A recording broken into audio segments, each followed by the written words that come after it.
Jake from New Jersey gets the SNL Nerds, the show where two comics from New Jersey nerd out about Saturday Night Live. I'm your co-host, Darren Patterson. And I'm your co-host, John Trumbull. John Trumbull, 250th episode. We did it, buddy. We did it. Woo! Yay! Celebrate good times. Come on. Yeah, I'm excited. Yes, there's a streamers and confetti abound, listeners. You can't see it, but trust me, it's there. Yeah. We're going to have cake. Yes, indeed. And for our 250th episode, we decided to do something a little different this time. We're not going to talk about a movie. We're not going to talk about a TV show. We're going to talk about a book. We're going to talk about a book about a movie. It's meta. Yes, we really get into it. And not just any book. It's a book about the movie Anchorman. We have a guest. We have the author of that book. The author is a certified, bona fide comedy expert. Like he's not some Joe off the street. We got the real deal. Like our guest today is an adjunct professor of writing and comedy history at New York University, and he's a published author. His new book, Kind of a Big Deal: How Anchorman Stayed Classy and Became the First Iconic Comedy of the 21st Century. It's available out now in stores and online. Ladies and gentlemen, boys and girls, give it up for Mr. Saul Austerlitz. Yay! Thanks so much for having me. Thank you. Darren, you made a minor error in the title there. It's How Anchorman Stayed Classy and Became the Most Iconic Comedy of the 21st Century. Oh, son of a bee. We just want to make sure we get that right. Right. Sorry about that. I thought that. Okay, well, I can't read. I'm just learning. Just want to make sure we get that right. But welcome, Saul. Thank you very much for coming on the podcast. We're really happy to have you here. Yeah, I'm glad to be here myself. Absolutely. Yeah. So, okay, first question out of the gate. Is it a leather-bound book? I wish that it was. I really wish that it was. In my imagination, it's a leather-bound book. Okay. Does it smell of rich mahogany? Yes, definitely. Good. All right. Well, that's something. If you pay extra, you can have it smell like Sex Panther by Odeon. Nice. Yes. It's pricey, though. I have to warn you. It's very pricey. But worth it. Worth it. So, Saul, before we get into the book, and we will get into the book, we'd like to ask all our guests, what's your SNL origin story? Do you consider yourself an SNL nerd? And if so, how did you get into the show? When did you first discover the show? Yeah, I consider myself, I guess, an SNL fan. I don't want to put myself at such a high level. I got into the show probably around when I was 12 or 13, so around 1991. Okay. The era of Mike Myers and Adam Sandler and David Spade. So I kind of clocked in at a pretty good time, I think. Yeah. I can't say that I've watched it religiously since then, but I will note something interesting, which is that, I teach this comedy class to students at NYU. And starting a few years ago, it became clear to me that all of my students were watching SNL every single week and knew all of the sketches and came into class like ready to discuss them in great detail. And so I felt so out of it that I kind of had to get back to the show in part just to make sure that I knew what they were talking about. Right. Okay. Okay. That's cool. That's awesome to know that they're like SNL is still relevant within the young people, the youth. It's still being talked about and whatnot. Yeah, my assumption would have been that, SNL is already almost 50 years old. I just wouldn't have assumed it would be relevant to a bunch of 19 and 20-year-olds, but it was top of the list. And are they watching the show live, or are they just like catching it on YouTube as individual sketches? Do you know how they're watching it, how they're consuming it? I got the sense that they were watching it live, or at least they were watching the whole episode. I was catching up later and watching individual sketches mostly. But they seemed to be watching it like it seemed like appointment viewing for them. That's actually surprising because I don't know, me being the old curmudgeon that I am, I would just assume they would just watch the clips on YouTube and TikTok. So the fact that they're taking time out of their night to sit down and watch it live, like old timers like me used to do, that gives me hope. That actually warms my heart a little bit. I'm actually happy to hear that. Yeah, I'm right there with you. I would have been just as curmudgeonly in my assumption. So I was a little bit pleasantly surprised to discover that.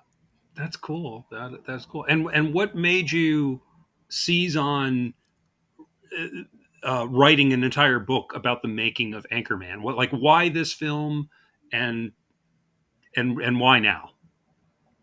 So yeah, so I've written a bunch about comedy in the past. I wrote a book called Another Fine Mess. That's a history of American film comedy, and I wrote a book called Sitcom. That was obviously a history of American sitcoms. And um, I teach this class on comedy history at NYU, and the first week of each class, the first week of the semester, I show Anchorman to my students, and I do Hmm. it a little bit as a provocation to get students to think about this movie that they might have dismissed or sort of assumed was kind of empty cinematic calories, and get them to think about some of the ways they might approach it critically, whether it's talking about the SNL connection, whether it's writing about it in terms of Will Ferrell's performances, whether it's talking about the influence of improv and sketch on the movie, whether it's looking at television news history or the ways that the movie relates to feminism or the 1970s, just giving them a sense of the variety of approaches that someone might take to writing about a movie like this that you might at first assume there wouldn't be all that much to say about it. Hmm. And then, having done this already for a bunch of years as a kind of experiment, I belatedly realized that, of course, I want to write about this movie and that I had a lot to say about it. And that's kind of what got me going here.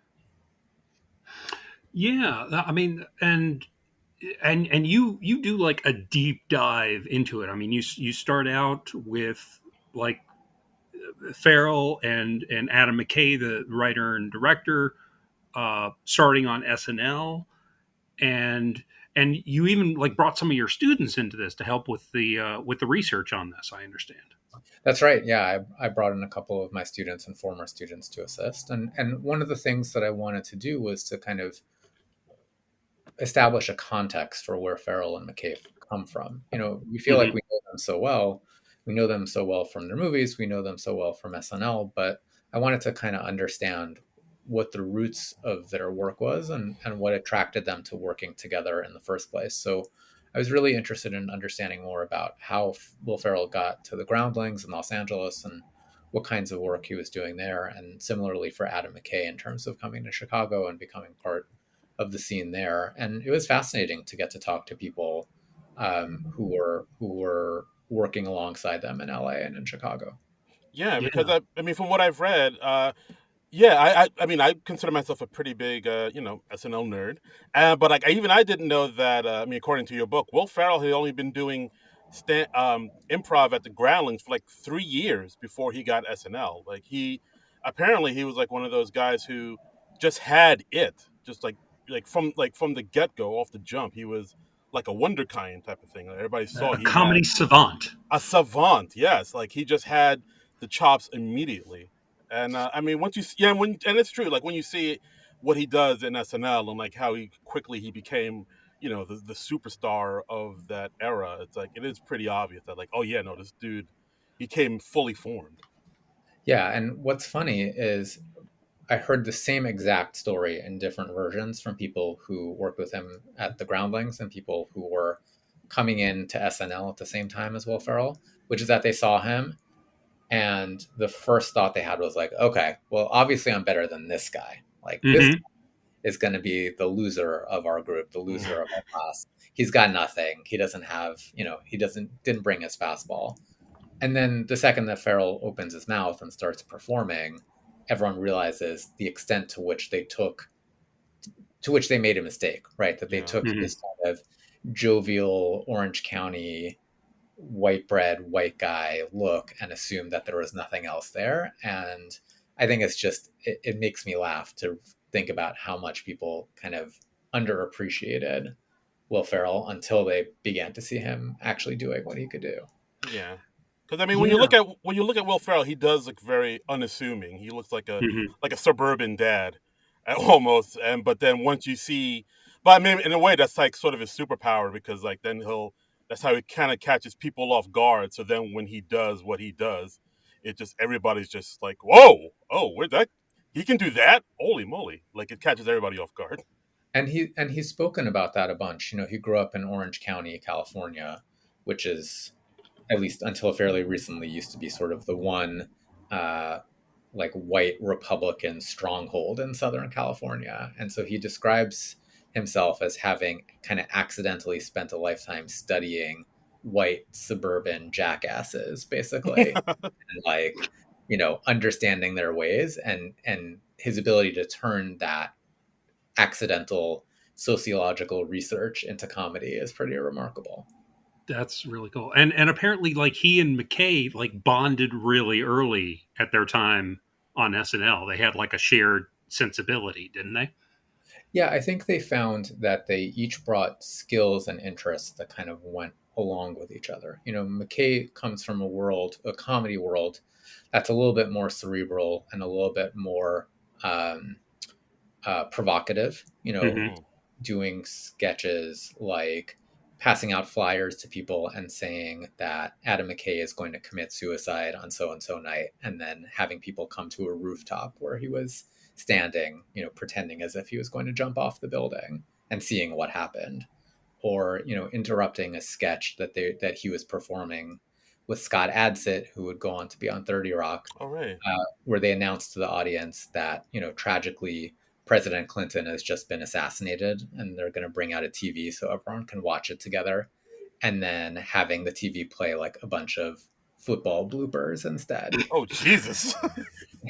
They were really interested in kind of provoking the audience to have a kind of experience that they might not have wanted or expected. And Right. a contrast comes from the Groundlings, which is a lot more character driven, right? Like you come up with a funny character, you come up with funny traits that character might have, and you use that to kind of win over the audience. And so Right. I think they each brought something to each other that worked together. Yeah, that's a yeah. They did complement each other. Like, yeah, the Groundlings. Lorraine Newman came from the Groundlings. Paul Rubens, who we covered a couple weeks ago on when we did Pee Wee's Big Adventure, he created the Pee Wee Herman character with Phil Hartman when he was at the Groundlings. Um, Uh, Cassandra Peterson, who did Elvira, came out of the Groundlings. yeah. So yeah, a Yeah. lot of big characters came out of that.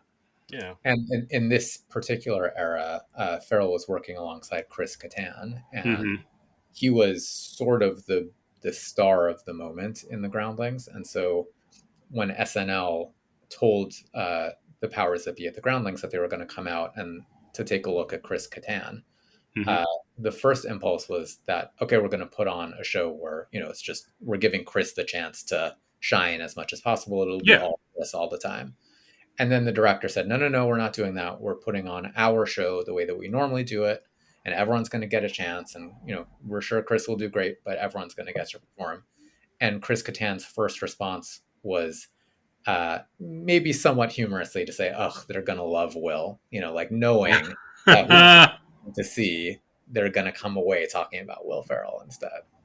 Yeah, yeah. And I remember like a few years ago when we covered the Night at the Roxbury movie, I picked up Chris Kattan's memoir that had come out around that time, and I read about that. And he goes all into their falling out, uh, kind of in the aftermath of that movie. And but before that, they were just they were a team. They were like joined at the hip when they first got to SNL. Yeah. No, they were Yeah. tight.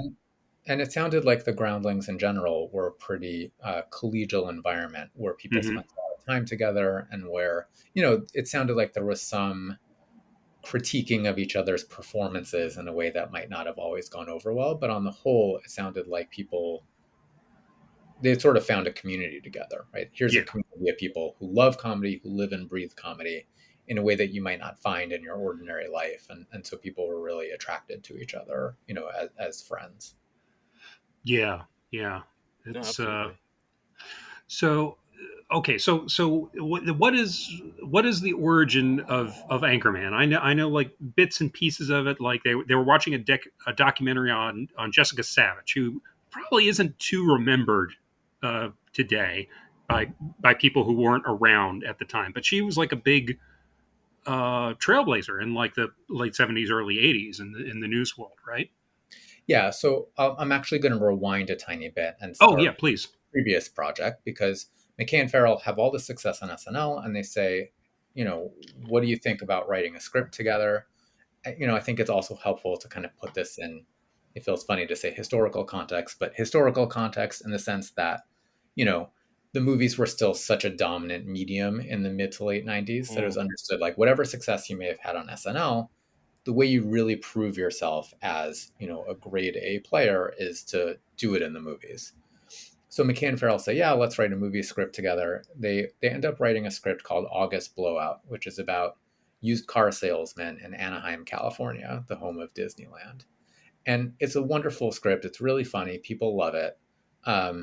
Everyone they show it to has only good things to say about it, but no one wants to produce it. McKay is the head writer on SNL, but is an unknown commodity in terms of movies. Farrell is a big, sort of the big breakout star on SNL, but again, he hasn't proven himself as a box office star. Right. So the script goes through a whole bunch of iterations. They bring in Tina Fey at one point to do a punch up on the script, but no one buys it, and they feel really kind of depressed and gloomy. And there's a question of like, should we even bother to continue, or is it just hopeless? And they ultimately decide, all right, we're going to give it another go. And so, like you mentioned, Will Ferrell is watching TV one night and comes across an A&E biography of Jessica Savage. And as he's watching, one of Savage's colleagues, a man named Mort Krim, talks about how, very offhandedly, about how, well, it was the 1970s and all of us men in the news, we were all a bunch of male chauvinist pigs. And like a little light bulb goes off in Will Ferrell's head that there's something here, there's something we can work on to make a movie. And he calls McKay and tells him, turn on the TV, make sure to watch this also. And so they go off and they end up talking with Paul Thomas Anderson because Paul Thomas Anderson, also a big SNL nerd, apparently, Hmm. he had asked. This was already after Boogie Nights, or this is already after he's like a well-known film Right. director. He Hmm. asked if he can come to SNL for a week and just like observe as the show gets written and performed.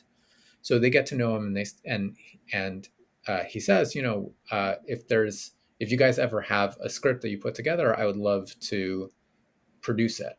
And so they go off and do some research. They go to Philadelphia and talk to newscasters there, and they end up writing a first draft of the script where it's about a group of newscasters who are flying to Philadelphia for a newscasters convention, and the plane ends up crashing en route to Philadelphia.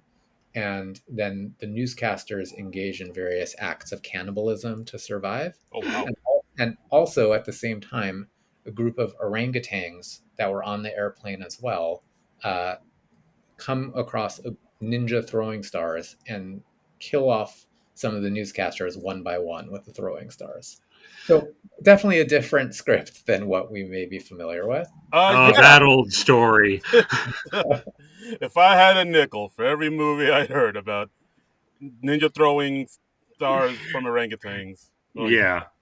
Oh, So they show it to Paul Thomas Anderson, and he tells them, "Guys, I don't know what to do with this script. I don't know what to tell you. Maybe I'm actually not a very good producer." And he obviously doesn't go on to produce Anchorman, and also doesn't produce anyone else's movie for about 20 years that followed. So it may Wow. have some damage.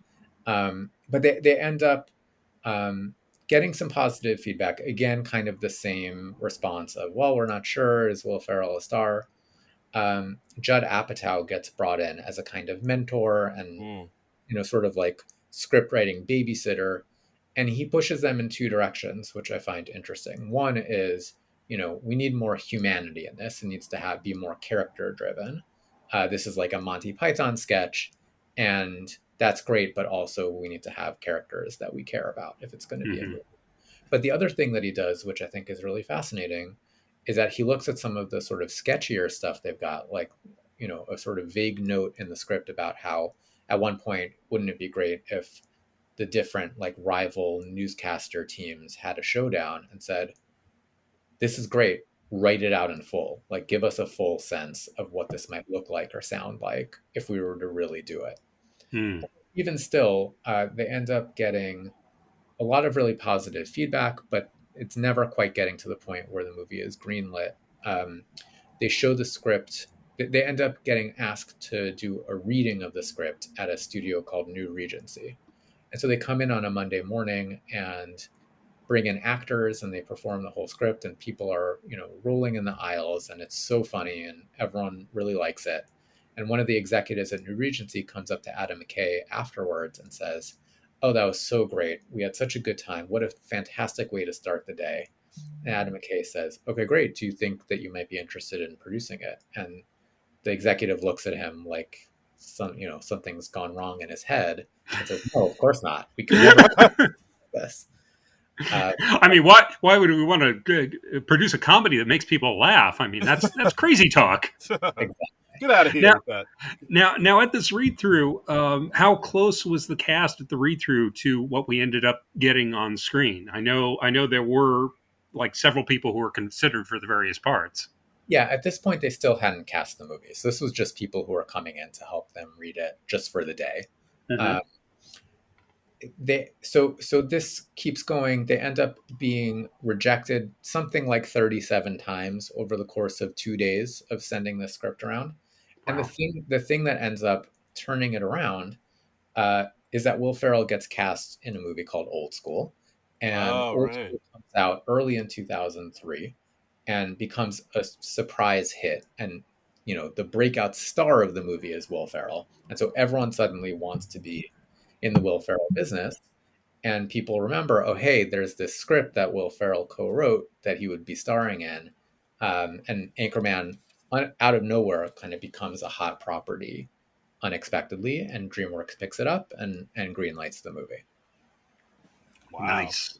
Nice. Yeah, that's fantastic. Yeah, because like not when I remember it now, like I mean, I definitely remember seeing this movie in the theaters, and yeah, this was like almost like when this movie came out, it was pretty much like at the peak of like Will Ferrell's powers. I'd say, like I would say this movie and Elf were when like Will Ferrell was like really in the zone, and so it Mhm. does make sense that like after Old School, when that was his breakout movie, that he would have the heat to sort of Exactly. make this Right. movie. And Yeah. so in between the movie getting greenlit and the movie coming out, Elf comes out also. So yeah, by the time Anchorman comes out, he's already had two like pretty large comedy hits. Wow. Right. So yeah, so they were much more willing to take a chance on this esoteric, surreal, out there comedy that is Anchorman, and Exactly. And yeah, I think you'll appreciate this as SNL buffs that at one point the movie was kind of up for consideration. Like there was one slot at a studio and they were deciding between Anchorman and something else. And they ended up going with the better known star and made the David Spade movie Dickie Roberts' former child star instead. Oh, oh yeah, I mean that modern classic, yes, of course. That, you got to go with that. That just prints money. Yeah, my sentiments exactly. yeah. You know what? I've never seen that movie. I probably shouldn't tar it with that brush, but yeah, it's probably crap. Yeah. Uh, I haven't seen it either, and I'm with you, John. yeah. Uh, well, what? Okay, so we've greenlit the movie, and we're getting into the casting, and Will Ferrell, of course, is a lock as Ron Burgundy, but they were considering other people for the various roles. I know, like Champ Kind, the sportscaster, was written with John C. Riley in mind. Yeah, so in writing the script, they ended up putting together like a cast list, but Mhm. not in the sense of having actually cast people, but more in the sense of this is our dream cast. Right. So John C. Riley was someone who was very interested in it, but he actually had just been cast in Martin Scorsese's movie The Aviator, and so he wasn't Oh, available to shoot Anchorman. Um, so yeah, so I think some of the interesting casting choices included that originally for the role of Brian Fantana, they had initially pictured Ben Stiller. By the time the movie was ready to be shot, Ben Stiller had become a giant star, in movies like Hmm. Parents and Zoolander.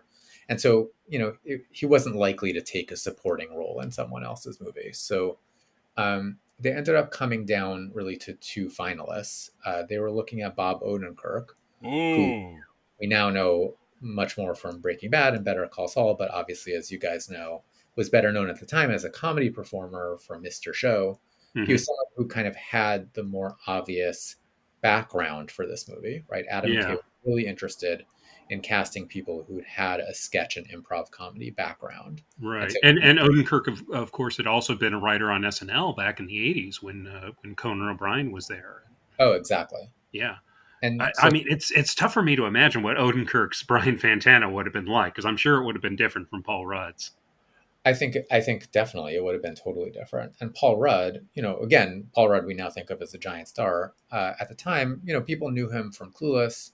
They knew him from sort of an attempt to turn him into a romantic star, which never quite panned out. And he had gotten hold of the Anchorman script, and McKay and Farrell described him as being, quote, thirsty for the role.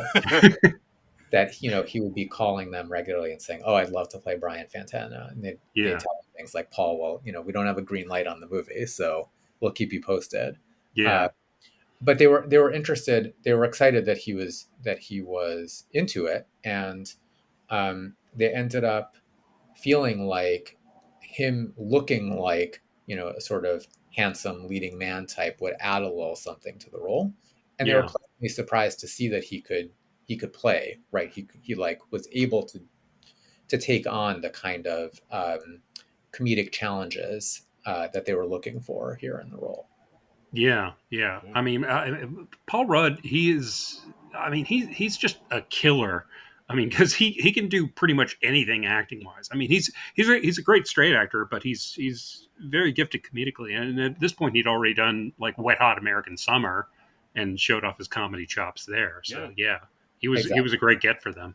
absolutely. Now, was Steve Carell always the choice for Brick Tamlin? Because I mean, the way we talk about how old school broke Will Ferrell, I mean, we gotta say that Anchorman broke Steve Carell because, like, I mean, before this, he was kind of known by comedy nerds and improv groups, but I don't think like Middle America knew who he was. And like once he showed what he could do in Anchorman as Brick Tamlin, who like stole every scene he was in, like everybody was like, "Oh, who's this guy? This guy's hilarious." Yeah, I mean, from what I understand, Anchorman pretty much led to them starting to develop the 40-year-old virgin, which helped break him. So Right, right. Yeah, he had, people knew him from The Daily Show, but that's not really the same as acting per se. So I mhm. think he had a little bit of an uphill battle in terms of being cast. One of the interesting things that happened was that at some point in pre-production, McKay got a call that James Spader had read the script and was passionately excited about the idea of playing Brick. Wow. They just felt like kind of came out of nowhere. They were really excited about it, excited that this very well regarded actor wanted to play in their sandbox, um, and they ended up deciding that it was just a bridge too far to cast James Spader in the role. But I think Yeah. Steve Carell, was someone that McKay knew some from Chicago. They had worked together in places like Second City. There had been a moment where McKay was on stage in Chicago, and at the time he was working together with Nancy Walls, who's Carell's wife, and so Carell had been in the audience, but served sort of as a ringer for a performance where McKay and the other performers on stage like ritually humiliated him until he burst into tears and Mm. really alienated the whole audience that they had picked on this poor young man who was just sitting there minding his own business. Um, but yeah, I think that knowing Carell was helpful, but I think, especially seeing what he was capable of. There's a wonderful video clip that's available on some of the Anchorman DVDs and that you can find online of Carell in his audition for the movie and just uh, trying out different lines and different techniques and seeing the ways in which the McKay and Farrell are overcome with laughter. You get a sense of why they decided to take a risk and cast him. Yeah, yeah. I remember like seeing him run through the scene where he's eating what he thinks is like a burrito, but it's like an ash It's like a coffee filter filled with cigarette butts, and he is like working with some sort of prop, and he is like turning red when he starts laughing during the scene. He's just committing wholeheartedly, and yeah, so he's very much in that Will Ferrell sort of school of just throwing everything you got into it. Exactly, yeah, and you can see it in that moment, and also just throughout the whole film, his ability to just kind of wrench the film in an entirely different direction, do something that ends up serving as a kind of punctuation or a surprise exclamation mark on a scene is always pretty wonderful. Right, and David Koechner was somebody that McKay and Farrell had worked with at SNL. So was he a lock as champ after they couldn't get John C. Riley? He wasn't a lock. Yeah, he had come into SNL the same year and had ended up having a much shorter run. He only stayed for 1 year, and it sounded like it wasn't an entirely pleasant experience for him, but ended Mm-hmm. up just constructing a really solid career after SNL. Yeah, Um, yeah, McKay and Farrell were into casting David Koechner. They needed to clear it with the powers that be at DreamWorks, and so they decided to kind of play it cool. At the time they had like tapes or DVDs of the various finalists, and just kind of slipped Koechner's in with the other ones. And we're hoping that the executives would see the same thing that they saw and see that Koechner was the best person for the role, which is what ended up happening. Cool. And I know for the role of Veronica Corningstone, that was an interesting choice for them to go with Christina Applegate, who had done comedy before. Of course, Kelly Bundy from Married with Children, and Don't Tell Mom the Babysitter's Dead, and things like that. But yeah. yeah, it was interesting that they went with her. But I know for her role, they were considering some other people as well, if I'm not mistaken. Yeah, they looked at a bunch of performers for the role of Veronica. Judd Apatow had suggested his wife Leslie Mann, who would go on to do Shocker. well, true, but she does amazing work in Yeah, true. She's very in good. She's good. Virgin and in Knocked Up. So they took a look at her. They brought in Amy Adams, who Adam McKay really loved and thought was superb, but was concerned that the role of Veronica was someone who's already a veteran journalist who'd already been in numerous locations before and was kind of coming in as someone who really knew her way around the business. Hmm. And they felt like Amy Adams just looked a little bit too young for the role. Mm. And Right. you could tell how much McKay really liked her, given that he casts her in their next movie, Talladega Nights, in a pretty major role. And Yeah, then yeah, they and she's also, great in that. she's wonderful in that. Yeah, And they also took a look at Maggie Gyllenhaal, who they thought was brilliant. McKay described her as being like the next Meryl Streep. And he was telling himself, we're looking to make this generation's version of the movie Airplane. And, do I really want to cast Meryl Streep in Airplane? And yeah. they brought in Christina Applegate, who kind of didn't match the initial understanding of what they were looking for, people who are familiar with sketch and improv. But, I think by virtue of having spent a decade on Married with Children and, performing in hundreds of episodes of the show, she was someone who was very, very comfortable with comedy, obviously, and someone who was unruffled by sudden changes to whatever the scene might be. And all of that was really helpful. And they were also looking for someone who really had a kind of leading lady feel on the screen. And Christina Applegate very much fit that bill as well. And she proved to be, in some ways kind of like the secret weapon of the movie, that she was able to hold her own in all of these scenes and be really funny, and also, kind of uh, be the straight man when necessary, and just Hmm. do everything that was needed here. Yeah, yeah. I mean, she does ground the movie in a weird sort of way because she is like credible as a good journalist. I mean, because she's like the smartest person in the room in pretty much any given scene, Mm. and she's just surrounded by all these idiots. Right. She's the only credible good journalist that we see, Yeah, as far as we can tell. yeah, yeah. And it's fun that she gives as good as she gets. I always liked how the movie like takes that left turn because you think the entire movie's just going to be about the battle between the two of them, but they hook up the characters of Ron and Veronica very early, and then the movie sort of takes a turn from there, which I think is one of the more interesting things about the movie, actually. And yeah, I think it's interesting to note that the movie, went through even more iterations. So Mm-hmm. early the version of the script that they shot involved a sort of vaguely radical counterculture group called the Alarm Clock uh, Right. that kidnaps Veronica. And the original version of the movie has Ron and the rest of the news team kind of chasing them down and rescuing Veronica. And all of that ends up getting cut out from the movie. Uh, Right. So much so that they made an entirely, almost entirely new movie, Wake Up Ron Burgundy, that's like an extra on some of the DVD and Blu-ray editions of the movie. which is one of the most sort of fascinating and experimental aspects of Anchorman as a whole, that Right.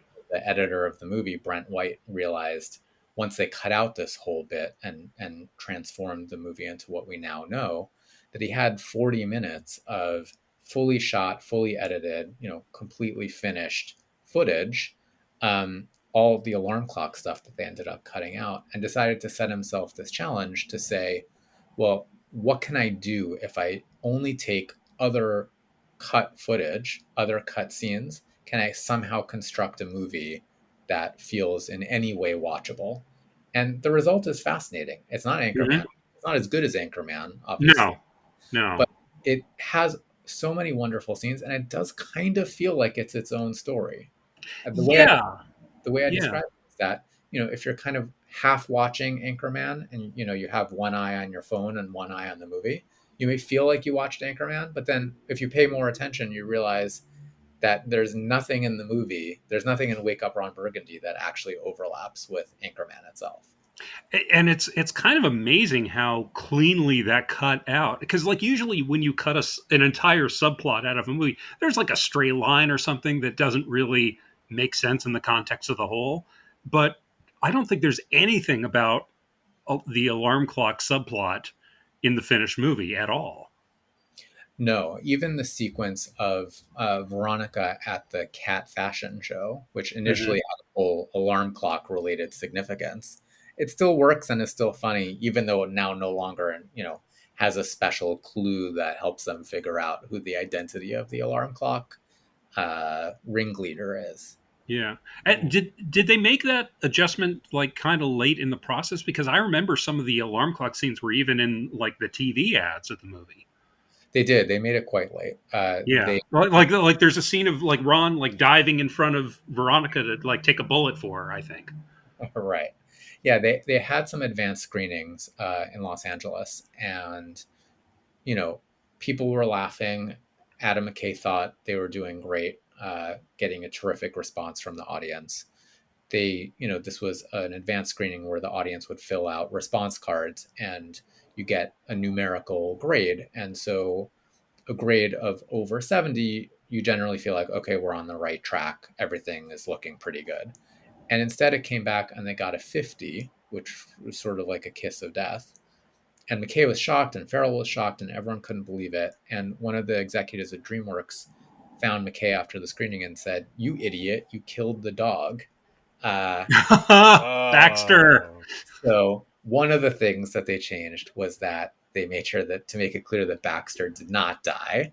Uh, and then, having started the process of rethinking what they had, they realized that the whole alarm clock subplot, just wasn't really quite working. It was fine. It wasn't Yeah. terrible, but it wasn't quite at the same level of the rest of the movie. And so they cut all of it out. They ended up coming back for a brief reshoot. The whole zoo sequence at the end is something that they added in. And that's how they got to the final version that we now know. Right. Mm. Wow. Wow. I mean, that's fascinating that they made such major changes so late in the game. I mean, it's not uncommon on like the big blockbuster action movies or something like that, but Yeah. you don't hear about that in comedies quite as much. No, not really. Yeah, I'm impressed that they were able to shift on a dime the way that they did to Yeah. sort of rethink the whole movie and rethink how it would end and everything in between. Yeah, Absolutely. and also, I mean, that's another thing that sets the movie apart is that they did a lot of improv on it, right? Oh yeah, I mean, when they finalized the cast, one of the first things that McKay said to everyone who they had cast in the movie was, "We really want all of you to come in on the assumption that we're going to improvise on the set." And there had been some movies that involved some improvisation before, but generally speaking, the idea of having a medium budget Hollywood feature film where the actors would improvise, it felt like the definition of setting your money on fire, right? That you're going to keep Yeah. the camera running and just hope that someone says something funny. But it was so important to McKay and Farrell because it had really deep roots in the way they worked at SNL. They knew that it worked well for them. They'd brought in people that they thought could play along with them. And so when the first meeting they had with the cast, they said to everyone, "We really want everyone to come in and feel comfortable with this way of working." And so one of the things that McKay would do would be that after they would shoot a given scene as is, as it was written in the script, he would just kind of call out lines that people might say. So you'd sort of shout out things that the actors might give a try to. The And Human Torch was denied a bank loan. exactly. And he would The also arsonist had oddly shaped feet. I'm sorry. I'll shut up now. he would also encourage actors to try their own things. And I Hmm. think one of the interesting things that I heard about a bit was that the actors also collaborated with each other, right? They would help each other figure out what's the best version of a given line. And Hmm. so the examples that David Keckner shared with me was there is a sequence where the first scene where they kind of have a showdown in the park with Vince Vaughn's character Wes Mantooth, and he's supposed to say something to Wes that gets him riled up. Right. And so he says so David Keckner came up with something about how, I'm going to take your mother, Dorothy Mantooth, to dinner and never call her again. Right. Right. That's good. I feel like there's something more I could say. And Yeah. sort of rolled with Steve Carell. And Steve Carell said, "Why don't you try to say, I'm going to take your mother, Dorothy Mantooth, to a nice seafood dinner and never call her again." And I don't know, something about that added detail of the nice seafood dinner. Yeah. Yeah. And what Keckner was saying was that he was born and raised in Missouri. He doesn't know anything about seafood. It would never cross his mind. Next, but like that was the like one extra note that went from it being a good line to being a really good line. Yeah, yeah, that little specific detail there. It's yeah, that really adds to it. I remember like there's a story like Mike Myers who came out of Second City and trained under Del Close, like Adam McKay did. He had a character in improv he called Vague Man, which was just sort of like rallying against not having specific details in your scenes and your characters, and he'd be like, "I'm Vague Man. I do things. I go to the store. I'm Vague Man." And he was like, it's always the better choice to have a specific detail in there. So And that's very much along the lines of what Del Close was telling his students, right? I right, got that in McKay's context, that one of the things he would say is like, your third idea is the best idea, right? The first one right, is always no good. The second one is heading in the right direction, but maybe is a little bit boring. The third one is going to be the one where you hit on something fresh. yeah, yeah. Very interesting. Well, I mean, so like, tell us a little about putting the book together. Like, how did you go about like contacting the people? Who did you get to talk to for the book? I know you talked to McKay and Will Ferrell. You mentioned you talked to David Keckner. Who else were you able to speak with? Yeah, so those were the big names that I spoke to. I also got to Hmm. speak to a lot of the cast, some of the supporting cast, and a lot of the crew. In my experience, the crew are usually the people who have the best stories. Hmm. Uh, they haven't been repeated quite so often, and they often have a really interesting perspective, both in terms of their specific responsibilities and also in terms of what they saw and heard. So, I spoke to the costume designer, Deborah McGuire, who's just wonderful. I spoke to Brent White, the editor. I spoke to Jan Pascal, who's now an Oscar-winning set decorator, and got to learn a bit about what they did and kind of what they experienced on the set. And it was so fascinating to hear their stories. It just a wonderful experience. Yeah, wow, that's really cool. Yeah. Fantastic. Yeah. I mean, the fact that this movie just broke out and did what it did, it's still, I mean, it still kind of does boggle the mind because, yeah, I mean, it did have Will Ferrell going for it, but then the fact that it had like so much repeat business and everybody, and I think also maybe one of the things that made it so big was it was just so quotable. Like I still remember like seeing this with my friends, and then months after having seen it, we're just constantly making references like we did at the beginning of this podcast, like, Sex Hmm. Panther, I Love Lamp, Yeah. I'm in a glass case of emotion, I want to be on you. Like there was just Yeah. like constant, like cool, quick little things you can reference from this movie that just stuck into people's minds. And also, I think this was probably this might have been the film that kind of sort of set off the Judd Apatow era that we would like slowly get into as far as like comedies and film comedies, I think. Very much so. Yeah, I think this really kicks off a whole era of filmmaking. Both the later Adam McKay and Will Ferrell movies like Talladega Nights and Step Brothers, and Hmm. also Judd Apatow movies like um, 40-Year-Old Virgin and Knocked Up, and just a lot of the actors from these films end up pairing up in all sorts of other permutations. And I think with the benefit of a little bit of hindsight, it's clear that we're looking at an era that's already over to some extent, right? Yeah. That we Yeah. haven't really had a big hit blockbuster comedy, putting Barbie to the side. Hmm. We haven't really had one since Bridesmaids, which was over a decade ago.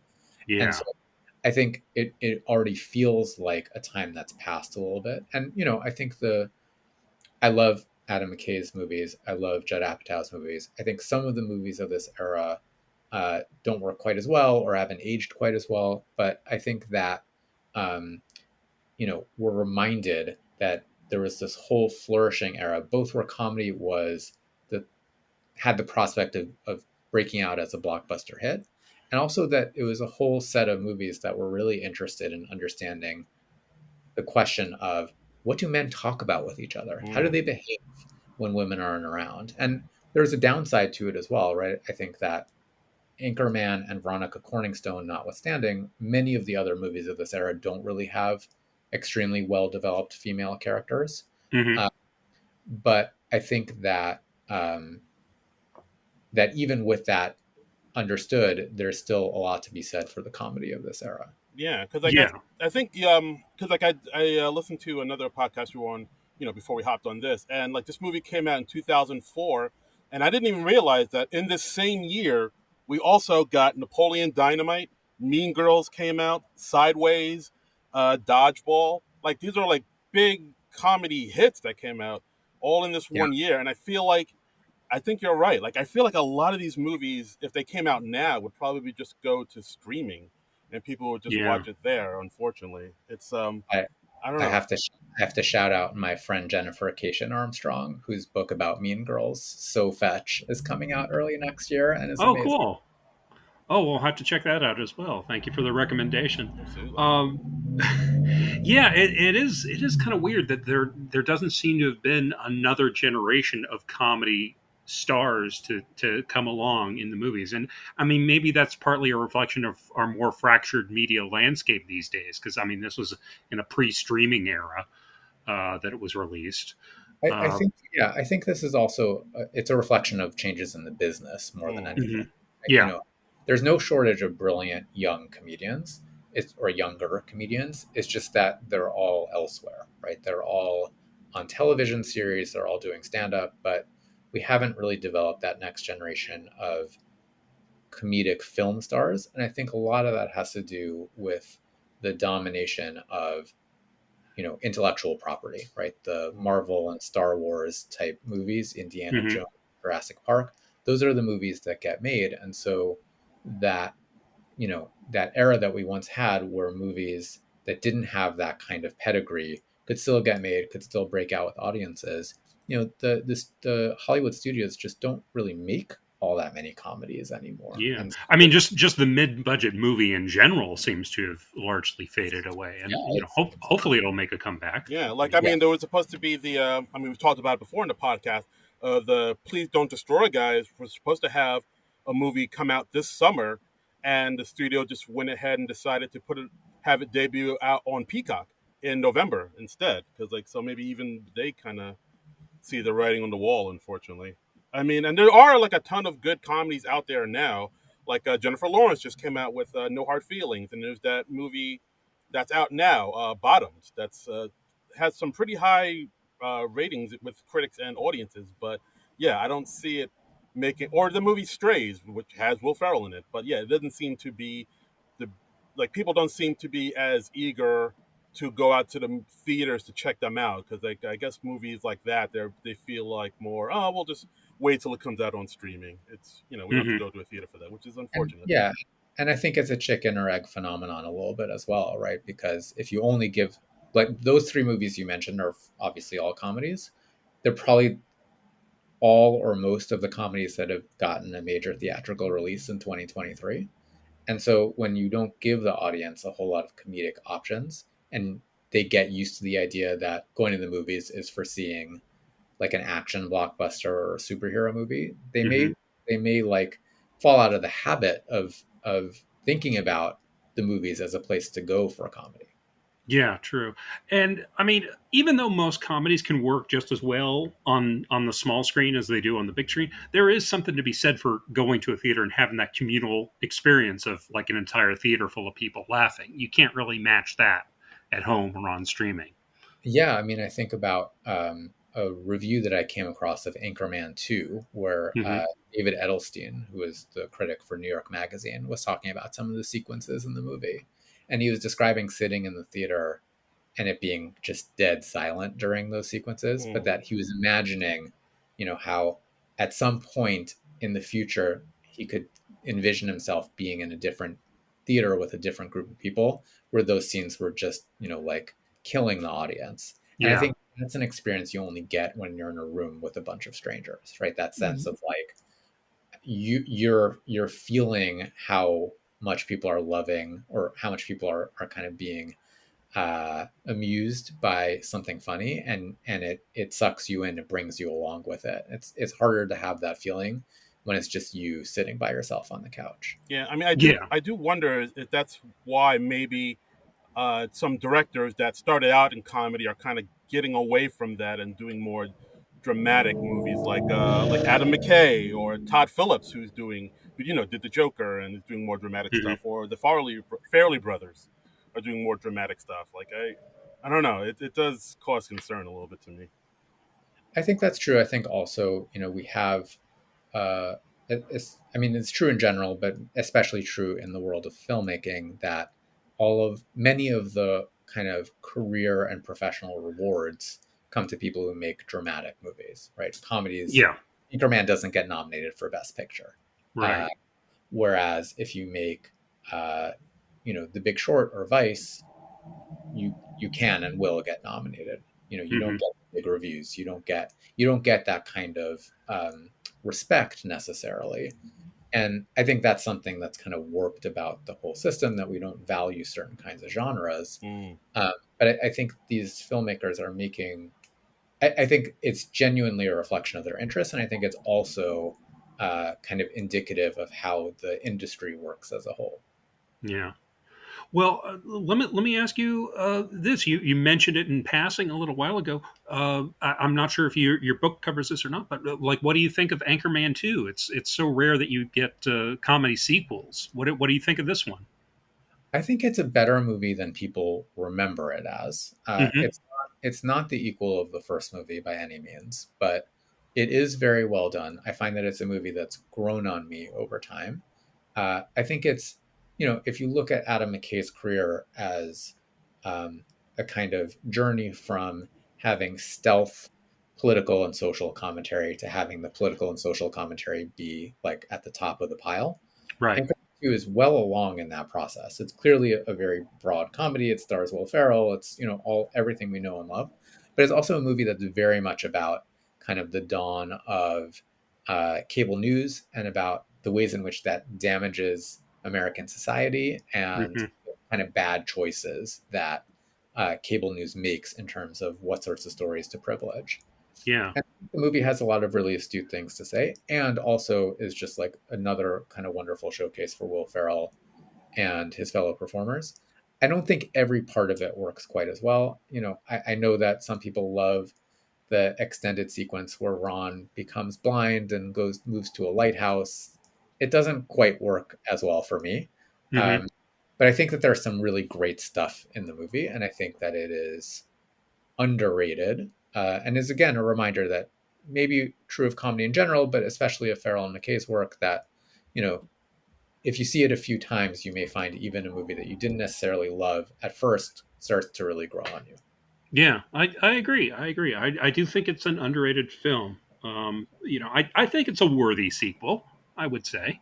I I mean, agree. it's not, tough. It's really tough to do a good comedy sequel because comedy relies so much on surprise. And if you're doing a sequel, it's automatically not, it doesn't have the novelty of the first. So it's tougher to surprise audiences because if you're making a sequel, to some degree, you want the first movie again, and that's kind of the death of comedy is Mm. just beating it into the ground. Yeah, I think that's a really good definition of the crux of the problem. Yeah.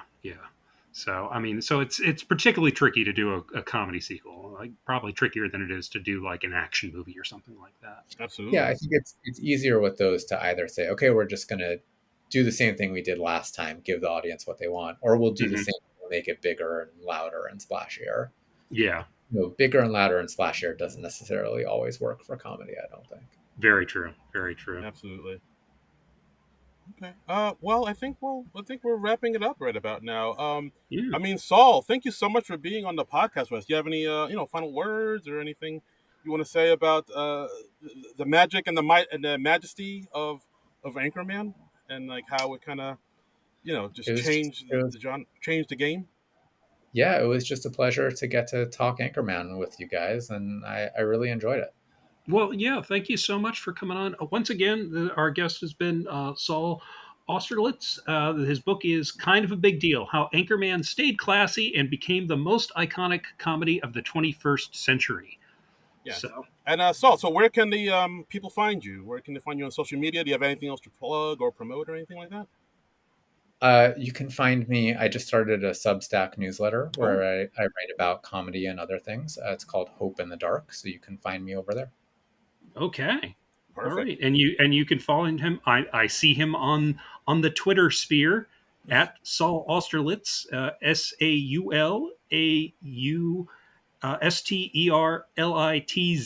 So you can find him there. It's a lot of letters. It's a lot of letters, but if you can spell Saul and then AUS, you're halfway there, people. You're almost home. Yeah. Yeah. That's right. And that's the episode, guys. Episode 250. Thanks again, everyone, for listening to our podcast. As always, you can follow us on Twitter at SNL Nerds Show. You can follow me on Twitter and Instagram at Darren Credible. That's DARIN Credible. And I'm on Twitter and Instagram and Blue Sky at Trumbull Comic, TRUMBULL, and the word comic. So check us out there, and please follow us on the social media. Tell your friends about us. Please give us a review on the social media. We haven't had a review of the podcast in forever. We always love to hear what you folks think, and love to hear your suggestions for the show and that sort of thing. So Absolutely. we enjoy the feedback. Yeah, reach out to us. Donate to the Patreon at Non-Productive.com. Reach out to us. Let us know what you think, and give us some money. That's always nice. Yes. And Saul, thanks once again for coming out. Yeah, please, everyone, check out his book, Kind of a Big Deal: How Anchorman Stayed Classy and Became the Most Iconic Comedy of the 21st Century. We'll be back next week with another thing, but until then, Nerds out!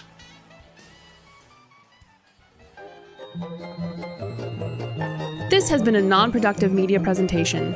Executive producer Frank Hablawi. This program and many others like it on the Non-Productive Network is distributed under a Creative Commons Attribution Non-Commercial No Derivatives license. Please share it, but ask before trying to change it or sell it. For more information, visit non-productive.com.